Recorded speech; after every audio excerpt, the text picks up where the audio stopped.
time. Hey, Dubbie crew. It's me, your giant pal John. Big, large, and in charge. And here's Grace. Petite, effrite. What rhymes with that? I'll be your French fry. If you'll be my ketchup. I would love to be your ketchup. Oh, that sounds nice. That's good. All right. Well, ketchup is red and delicious, and today we've got something that is not about red at all, but we are going to go over the color pie, speaking of food. Are you hungry for color pie? I suppose so. I could be. You should all be hungry for color pie. I'm hungry for fries now. Now, color pie, I hate to tell you all, was actually a trick. It's not a food.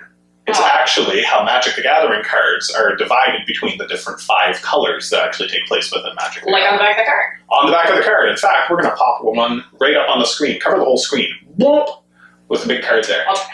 Boop, there's the card. If you look at the back of a card, you can see that there are 5 colors that represent all the different color options within Magic the Gathering. So you could have cards that are monocolored, they're just one color. You could have cards that are colorless, that would be a lot of artifacts, for example. And it's important to note, colorless isn't a color. Okay, good it's a little bit different. So it's the absence of a color. It's the absence of a color. That's actually exactly what it is, which is kind of neat. You can also have cards that are multicolored, that are more than one color. But where we're going to start with this here today is going over the colors individually and going into what makes that color good in Magic the Gathering and sort of the philosophy that that color follows in its dealings in the world. Because a cool thing with this and why this resonates with so many people as well is you as an individual, while you probably have some of all the 5 colors and many different traits, people are complex and they have that in place, you're probably represented best by 1 or 2 individual colors in Magic. Those are the ones that resonate best with you. And I, as a Vorthos, and someone who likes the lore and the art of Magic. I don't know what that is yet. A Vorthos is someone who likes the lore and art of Magic. Oh. That's what I was just saying. I don't listen. That is okay. A Vorthos is someone who likes the lore of Magic, and I like the philosophy of what the colors represent too, and how that can apply to, even in my day-to-day life, it's actually something that I use day in, day out as to what would this person's color identity be. So all of that out of the way, we're going to go into what those colors represent, and we're going to start with, if we look at the back of a Magic card, the one that's right up on top, because we typically go through the colors starting at the top, which is white, and then moving around clockwise, because everyone's familiar with clocks. We'll just pretend digital clocks aren't a thing. No one uses those. Real mechanical clocks, everyone uses those, and that's the order the colors go in. In case you've ever seen Wooburg on the back of something or in a writing on a site, that's what it means. White, blue, black, red, and then green. So let's start with white. Shall we jump right in? Yeah. What do you know about white, Grace? Well, in some of the packs we've seen, there's a lot of, rules, and they are, I would say they, want to kind of tell people what to do kind of thing. That's pretty good. Yeah, that's actually really, really clear as to what white actually wants. I would say the biggest thing for white, what they would look at before anything else overall, is that white is focused on the group above the individual. So if you were to pick one thing that white wants more than all the other colors, it's that the group is where the strength of the color actually lies, the individual not so much. So that doesn't mean individuals aren't there in white. We've seen white legendary cards where the individual is quite important or can accomplish a lot. But if a white-aligned person were to try to pick between the group and the survival of the group, or the survival of any individual within the group, it's not a choice for them. They're going to pick the group every time. Okay, that makes sense. That comes up in the cards a lot as well. So in just a philosophy point, that makes sense. But for the cards, how that's typically expressed is in cards that make an entire group of creatures or an entire group of something better. So if you have a card that gives one of your creatures, say, a +1/+1 counter, for example, that could exist in white. There are certain white cards that do that. That's sort of something that can happen in all the colors. But if you were to look at a card that gives all of your creatures +1/+1, something along those lines, we often call them anthems in Magic the Gathering. You can imagine a bard to channel your Dungeons and Dragons lore here a little bit, sort of playing a song to get everyone's mood uplifted. Yeah. That's a very white maneuver. Okay. Anthems are something that are really represented in white. Makes sense. Another thing that would come up with us a lot is white's typically made up of small creatures. There are, of course, exceptions to that. There are some white dragons that would exist within Kamigawa, like we've been opening. Right. The white dragon's a pretty beefy creature. That's a big one. But generally, white has a lot of small creatures that we would often call weenies or dorks sometimes. Okay. Those small creatures don't do much by themselves, but together in a group, they can get out of hand and be really strong. You'll sometimes hear in Magic the Gathering that when you're dealing with creatures, your strategy might be to go wide, which would be to have more creatures on the board. Yeah. As opposed to going tall, which would be one big creature that you're really putting all of your power I think in. I've seen that done on Arena. Like, I think I've seen Nubby do that. Absolutely. And so if you're playing something like white's strategy is rarely going to be to go tall, and it's typically going to be to go wide. Lots of the creatures together, they're better than the sum of their parts. Makes sense to me. Makes sense? Yeah. Awesome. So another thing that white has is it's really useful to sort of look at how a color would view winning, or what does winning mean for them. Because all the colors care about winning. They all want to be on top. That's, of course, how it goes. Everyone wants to win. Everyone wants to earn money in their life, whatever the case is. But how they would go about doing that, or what they would consider a good way to do that, or a bad way to do that, tells a lot about what color identity they're falling into. Okay. And what white would view as the ultimate victory is peace. Peace under their rules. So what they would like is for everyone to wake up and realize, hey, the way that I was doing it, I was on the right side of history all along. Or you were on the right side of history all along. We're all going to join your side. And now we don't need to fight. And we don't And need then to we all win. And then we all win. Because that I would win. be exactly. So white Seems is logical. probably in charge because they were there longest, but really the whole group wins. And as long as everyone's made into the group, then we all win. That would be white's ideal view of victory.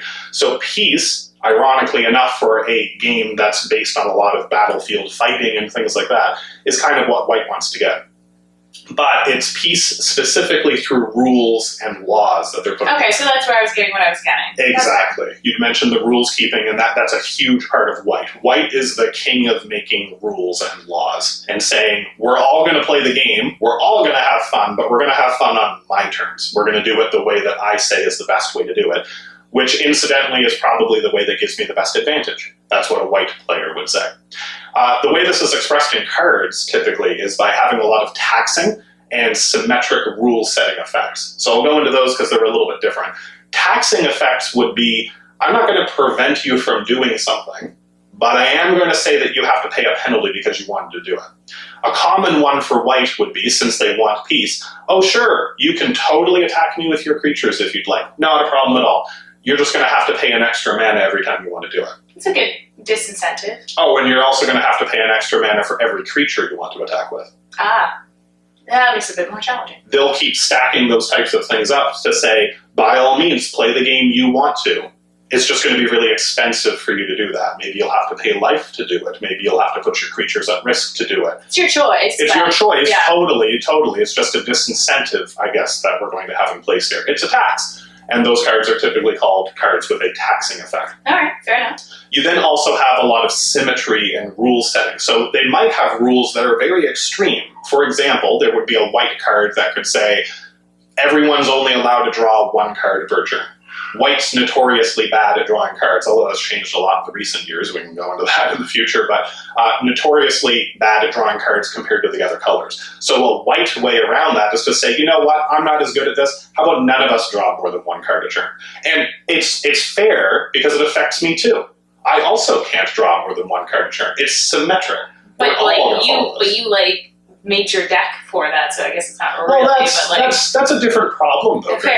That's different. That's not the same. It's the same rule. It's totally fair. It's totally fair. It's equality. It's justice. There you go. These would all be white ways to describe that type of effect. Just because I'm playing against the blue player who really, really wants to draw lots of cards, it's not my fault. If they had been white all along, they'd been happy. That's their fault, It's their fault for not wanting to play by the rules that I've set to my advantage. That's white. Another way that that's expressed throughout cards, though, would be pain aversion, and that's part of their philosophy as well. Life itself is very important to white. They want the group to survive, and the best way for the group to survive is for the group to not get hurt in the first place. They're not a warfaring color, all things considered. They fight when they need to, and we'll touch on that in a little bit here as well, but for the most part, their preferred solution would be, we don't have to fight in the first place. Our defenses are so good, our rules are so good that no one wants for anything. We're already set up as perfect, so why fight? Why would you want to fight? There's no reason to want to do that. Yeah. So what that tells us from a philosophy point of view is white really wants to avoid pain. They don't like the idea of having to do that kind of sacrifice. That's not really high on their list. And equality, but equality through justice. It's not going to happen organically. You need to put in rules to force people to be equal. That's the only way that that can happen. Those are all white beliefs. So, pain aversion, equality through justice. How do you think that's expressed through the cards there, Grace? I don't know. No problem. We can go over it because I bet you do know. It's just sort of down in there deep. And it's core knowledge. Fair enough. So the best way that white expresses that is they're the color the best at life gain. Okay, that makes sense. They are also the best at destroying attacking creatures or anything that would challenge life totals. So if you have a creature from your opponent that's attacking you, white is going to be the best color, or certainly one of the best colors, at being able to remove that attacking creature or removing any threats to life total. And that's what we call removal cards, right? That's a removal card. So if you're taking a creature and you're removing it from the battlefield in some way, or you're removing its ability to be a threat, so from attacking or something. Okay. So those would be removal cards of one degree or another. Okay, I've heard the term, but I hadn't understood it, so that helps. Just about every color is good at removing different things. White's pretty good at removing creatures, but certainly it's the best at preserving its own life total. And often the way to do that is by gaining more life in the first place. Wouldn't that make it like one of the best types to play because you want to keep the most life when you're playing? So that's a great question. The blunt answer, which I'll give you just fine because I love you and that's okay, is new players to Magic often overvalue how much their life is worth. Okay. The most important life point is just the last one. However, a white player, it's not my alignment for the most part, but a white player would often say, I can't be too careful. I'm going to be very conservative because white's a very conservative color. They don't like a lot of change. They want everyone to follow the rules, think very conservatively. If you're a white-aligned player in your own life, you're probably a very conservative person. All white-aligned people are. That's how they work. What you typically would be saying is, I don't just want one life point and sort of skirting by. I'd like to have as much life as possible here from it. A group of life points is better. It's better than the individual life point, let's say. Fair enough. Other ways that would come up with white as well, and this is more of a symmetrical solution, would be something called a board wipe. Okay, yeah. So that's like basically getting rid of everything. Exactly. You're wiping everything off the battlefield. You're wiping it off the board. That is your table, basically. Fair. And that's fair for white because white would say, well, this is symmetrical. I got rid of all of my creatures too. Yeah. It doesn't matter if I didn't have any, or it doesn't matter if you had more, or it doesn't matter if mine were going to die anyways. The rule is the rule. The rule is the rule, and the rule is everything is equal now, and that's good. So those types of rebalancing effects, board wipes, those all not just preserve life totals, which is white's ultimate goal there as well. That's how they would view their path to victory. But it's fair. It's something that affected everyone. Makes sense. Protection is a big thing that comes up as well. You have a lot of cards that could say they have protection from certain colors, like protection from red. Red can't hurt me anymore. Neat. Or temporary protection, like for the next turn, this creature can't take any damage. All of those are really white abilities. They help protect the individuals that make up the group. Fair enough. Another big component for white is that they value defense over offense. That has to do with more of that preserving life overall, a very white-aligned view, preserving life. So defense over offense. White will attack if they need to, and we'll get to that again in here in a minute as well, but generally if you see a white creature, its defense is going to be better than its offense. It's going to be a better blocker than it is an attacker. That's true for most of them. For the ones that it's not true for, they're usually very small, because white, again, has most of their really small creatures. In Magic, we'll often call that the creature has big butts, or a big butt stack. And I cannot lie, that is what it's often called. Defense over offense. Okay, alright. That's weird. You guys are weird, but... Sometimes that can be paired with something that would be one of those blanket rule changes. A common strategy in a lot of white-aligned decks would be, I'm playing a lot of creatures with really strong defense. Okay. So let's say my creature has a power of only 1 and a toughness of 4. That would be a big butt creature. Okay, I kind of like that. Alright. It's not bad. Yeah. It's got a big butt. Everyone can appreciate that, I'm sure. And Booty Judy. We would then pair that in white with another card that might say something like, when creatures are doing damage, they do damage based on their toughness instead of their power. Okay. And it's fair, because it's all creatures. It's not just mine, it's also my opponent's. It doesn't matter if my opponents were playing a different strategy. I put in a new rule, and it's fair because it applies to everyone. Very white type of philosophy. Okay, neat. Another thing that's big for white, and this would be true from a philosophical point of view and for what happens in the Magic the Gathering game as well, is white will destroy dissent. Okay. So as we've gone over, they are certainly averse to pain and fighting, but an exception to that would be if you disagree with their rules. Okay. If you've made it clear that you're not going to follow their rules, then white has to destroy you. White's the most binary of the colors as well. There is a strict moral code. You are either right and you're part of the group, or you're wrong and you're an outcast and you need to be destroyed. There really isn't a lot of in-between room for a lot of white-aligned philosophy here as well. What destroying dissent would look like when it comes to card play is white's a very good color at being able to destroy artifacts and enchantments, in addition to creatures. Okay. If there's some artifact that's out there that could get around rules or something along those lines, or something that was not the organic view of life that white would actually preserve, but something that's artificially enabling life to continue or something along those lines, or just pure magic as opposed to life behind the magic, is very non-white. They don't like that. And so they're good at removing that because that's an obstacle to their view of goal, which is peace under their rules. Yeah. They're also really good at exiling creatures as well. So the reason that exiling can be really important for white is you don't just want to put a creature into a graveyard. Because it can be pulled right back out. Because then it could be pulled right back out by another color that maybe isn't aligned to the obvious rule of life. When something's dead, it should stay dead. That's a very white type of belief as well. Anything else would be a bastardization of what should be happening there. So exiling a creature means it's turbo dead. It's removed from everything. It's not going somewhere to come back. Yeah.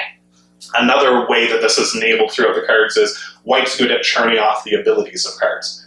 So they might not remove the creature from the battlefield, but they might get rid of those blasphemous parts of the card that go against their piece. Oh. So maybe now the creature can't attack. It's still there, it just can't attack anymore. Can't do anything. Okay. Maybe it loses any enter the battlefield abilities. Maybe creatures can't summon those when they're coming in or something along those lines. Those would all be white types of abilities. They help to make sure that anyone who's against their view, there is one monolithic mindset for white, and if you're against that, you are dissent, and you are to be destroyed. There is no sympathy for that. Okay. All makes sense so far? Yeah, so far. Okay, that's essentially white in a nutshell as well, but there is one more thing that I want to go over here as well, which is allied colors and enemy colors. So if we throw up the back of a Magic card again, and we look at the back of it, we can see that white's sort of at the top. That doesn't mean it's the best color, it's just it's got to be arranged in some way for it. But white is at the top, and you can see that there are two colors that are next to it. That would be green, and that would be blue. Okay. Those two colors that are next to it are its allies. They share more in common with white than they have opposed to white. They're still not perfectly aligned. They certainly have some core differences that we'll be getting into as we do this for every color as well. But they have an easier time getting along with white than they would otherwise. And then white also has two enemy colors, which would be black and red. And you can see that those are the furthest away from white on the back of the Magic card as well. It's part of the cool philosophy as to how this is set up, is that the closer a color is to another one, the more they share in common with their belief system, and in being able to get along on similar strategies.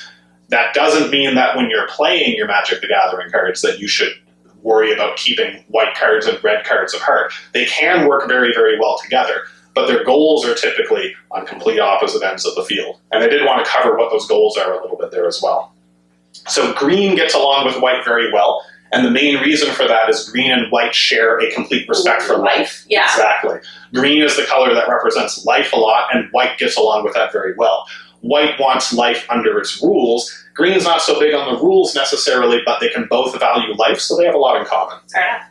Blue does respect a lot of rules. Life, they could take it or leave it, all things considered, unless you're talking about understanding life. That's a very blue concept there. But blue is big on science and facts, and that fits well under the white's discipline and law paradigm that they fit under as well. They could get along there as well. If you have a white-aligned person and a blue-aligned person, you're going to have a lot of bonding over things like the scientific method. That's a series of rules that blue can get behind as well. Black is kind of the polar opposite with white when it comes to the white's most important philosophy, which is that the group is over the individual. Black would turn that on its head. The individual is more important than the group.